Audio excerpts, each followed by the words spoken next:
ओम शांति।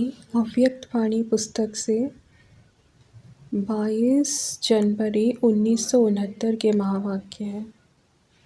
बाप दादा के हाथ में बुद्धि रूपी हाथ हो तो परीक्षाओं रूपी सागर में हिलेंगे नहीं। दोपहर भोग के समय वतन का समाचार। आज वतन में गई तो ब्रह्मा बाबा जैसे यहाँ मुलाकात करते थे वैसे वहाँ ब्रह्मा बाबा ने मुलाकात की। बाबा ने कहा, बच्चों के भोजन के समय के अनुसार लेट आई हो। मैंने कहा, बाबा आपका तो 1-1:30 बजे भोजन पान करने का समय था। बाबा ने कहा, बाबा जब बच्चों के साथ भोजन खाता था तो बच्चों के टाइम भोजन खाता था, उस टाइम से लेट आई हूँ। फिर बाबा ने ब्रह्मा बाबा को कहा कि ले जाओ। क्या जाकर देखा कि जैसे यहाँ ऑफिस में कुर्सी पर बाबा आकर बैठता था, पत्र लिखता था, तो वही कुर्सी, वही पैड, वही पेंसिल रखी थी। मैं तो हैरान हुई कि यह सभी चीज़ें वतन में कैसे आ गईं। फिर बाबा ने हस्तलिखित पत्र मेरे को दिया। मैंने पढ़ा। उसमें लिखा हुआ था, स्वदर्शन चक्रधारी नूरे रत्नों, याद प्यार के बाद आज अव्यक्त रूप से आप अव्यक्त स्थिति में स्थित हुए बच्चों से मिल रहे हैं। दूसरे पेज में लिखा था, बच्चे जो बाप दादा के साकार रूप से शिक्षाएं मिली हैं उसका विस्तार करते रहना। अब ना बिसरो ना याद रहो। विदाई के बाद बाबा जैसे सही सिग्नेचर डालते हैं वैसे डाली हुई थी। बाबा ने कहा, हमने अपने समय पर पत्र भी लिखा, फिर भोजन के लिए इंतज़ार कर रहे थे, फिर तो भोजन खिलाया। बाबा ने कहा, भल वतन में चीज़ें खाते हैं लेकिन यज्ञ के भोजन की रसना बहुत अच्छी है। फिर बाबा ने भोजन स्वीकार किया। जब हम आ रही थी तो बाबा ने एक दृश्य दिखाया। एक सागर था जिसमें बहुत तेज़ लहरें चल रही थी। बाबा ने कहा, आप इस सागर के बीच में जाओ। मैं घबराने लगी कि इतनी तेज़ लहरों में कैसे जाऊंगी। फिर बाबा की आज्ञा प्रमाण पाँव डाला।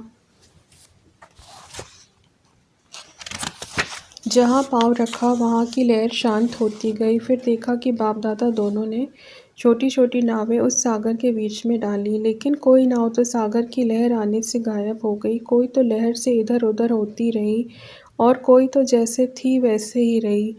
हम यह देखने में ही बिजी हो गई। फिर वह सीन खत्म हो गई। बाप दादा ने कहा, यह खेल बाप ने प्रैक्टिकल में रचा है। जिन बच्चों की जीवन रूपी नैया बाप के साथ में होगी वह हिलेगी नहीं। अभी तुम परीक्षाओं रूपी सागर के बीच में चल रहे हो, तो जिनका कनेक्शन अर्थात जिनका हाथ बाप दादा के हाथ में होगा उनकी यह जीवन रूपी नैया ना हिलेगी ना डूबेगी। तुम बच्चे इसको ड्रामा का खेल समझकर चलेंगे तो डगमग नहीं होंगे, और जिनका बुद्धि रूपी हाथ साथ ढीला होगा वह डोलते रहेंगे। इसलिए बच्चों को बुद्धि रूपी हाथ मजबूत रखने का खास ध्यान रखना है। फिर 23 जनवरी 1969 के महावाक्य। अस्थियां हैं स्थिति की स्मृति दिलाने वाली। आज मैं आप सभी बच्चों से अव्यक्त रूप में मिलने आया हूँ। जो मेरे बच्चे अव्यक्त रूप में स्थित होंगे वही इसको समझ सकेंगे। आप सभी बच्चे अव्यक्त रूप में स्थित हो, किसको देख रहे हो? व्यक्त रूप में या अव्यक्त रूप में? आप व्यक्त हो या अव्यक्त? अगर व्यक्त में देखेंगे तो बाप को नहीं देख सकेंगे। आज अव्यक्त वतन से मुलाकात करने आया हूँ। अव्यक्त वतन में आवाज़ नहीं परंतु यहाँ आवाज़ में आया हूँ। आप सभी बच्चों के अंदर में कौन सा संकल्प चल रहा है? अभी यह अव्यक्त मुलाकात है। जैसे कल पहले मिसल बच्चों से रूह रेहान चल रही थी। रूह रेहान करने मीठे मीठे बाबा ने आप सभी बच्चों से मिलने भेजा है। जो थे वही अब भी हैं। 2-3 दिन पहले मीठे मीठे बाबा से रूह रेहान चल रही थी। रूह रेहान क्या है मालूम है? बाबा ने बोला, वतन का अनुभव करने के लिए तैयार हो? क्या जवाब दिया होगा? यही कहा कि जो बाप की आज्ञा जैसे चलाएंगे, जहाँ बिठाएंगे, जिस रूप में बिठाएंगे। बच्चों के अंदर यही संकल्प होगा कि बाप दादा ने छुट्टी क्यों नहीं ली। बाबा को भी यह कहा। बाबा ने कहा, अगर सभी बच्चों को बिठाकर छुट्टी दिलाऊं तो छुट्टी देंगे? आप भी बच्चों को देख, सर्विस को देख बच्चों के स्नेह में आ जाएंगे। इसलिए जो बाप ने कराया वही ड्रामा की भाभी कहेंगे। व्यक्त रूप में नहीं तो अव्यक्त रूप से मुलाकात कर ही रहे हैं। सर्विस की वृद्धि वैसे ही है, बच्चों की याद वैसे ही है, लेकिन अंतर यह है कि वह व्यक्त में अव्यक्त था और ये अव्यक्त ही है। जो नयनों की मुलाकात जानते होंगे वह नयनों से इस थोड़ी सी मुलाकात में अपने प्रति शिक्षा डायरेक्शन ले लेंगे। आप सभी को वतन में तो आना ही है। बच्चों से मुलाकात करने के लिए हर वक्त हर समय तैयार ही रहते हैं। अब जहाँ तक बच्चों की जितनी बुद्धि क्लियर होगी उसी अनुसार ही अव्यक्त मिलन का अनुभव कर सकेंगे। शक्ति स्वरूप में स्थित है। दीदी से जैसे साथ थे वैसे ही हैं, अलग नहीं। अभी शक्ति स्वरूप का पाठ प्रत्यक्ष में दिखाना है। जो बाप की शिक्षा मिली वह प्रैक्टिकल में करके दिखाना है। शक्ति सेना बहुत है, अभी पूरा शक्ति स्वरूप बन जाना। अभी तक बच्चे और बाप के स्नेह में चलते रहे। अब फिर बाप से जो शक्ति मिली है उस शक्ति से औरों को ऐसा शक्तिवान बनाना, वही बाप के स्नेही बाप के साथ अंत तक रहेंगे। अभी मीठे मीठे बाबा दृश्य दिखला रहे हैं।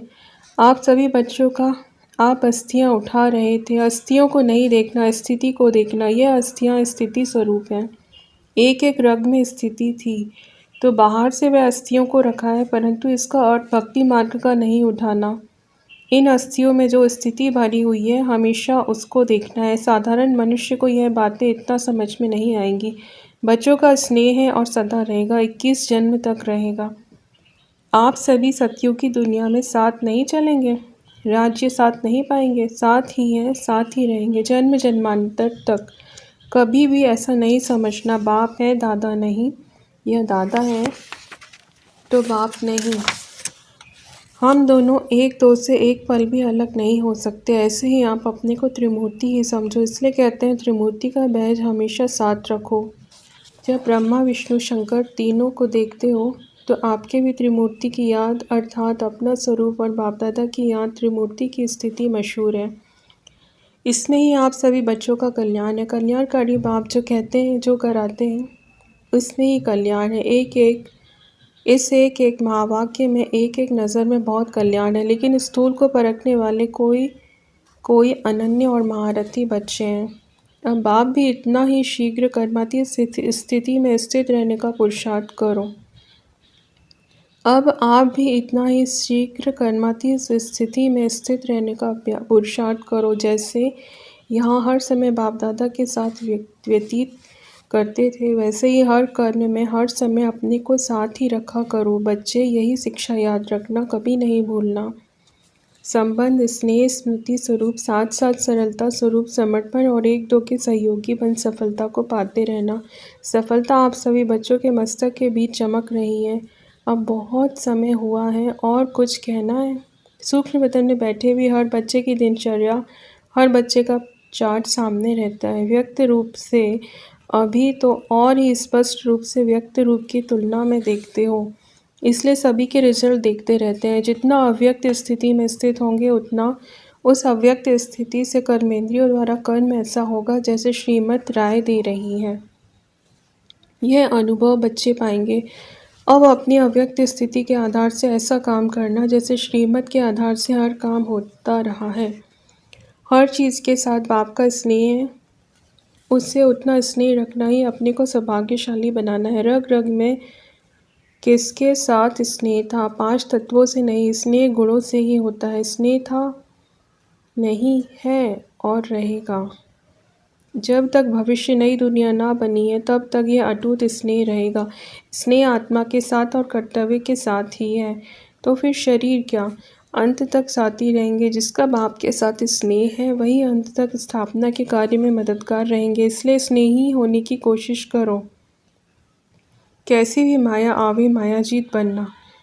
जैसे बैज लगाते हो वैसे मस्तक पर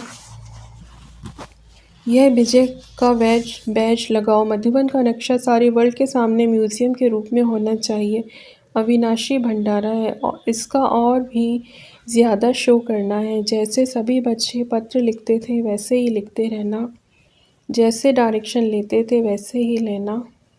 शरीर की बात दूसरी है, सर्विस वही है। इसलिए जो भी बात हो मधुबन में लिखते रहना, अपना पूरा कनेक्शन रखना, दूसरों को भी अपनी अवस्था का सबूत देना। आपको देख और भी ऐसा करेंगे। विदाई के समय बाबा बोले, यह तो आप बच्चे जानते हो कि जो भी ड्रामा का पार्ट है, इसमें कोई गुप्त रहस्य भरा हुआ है।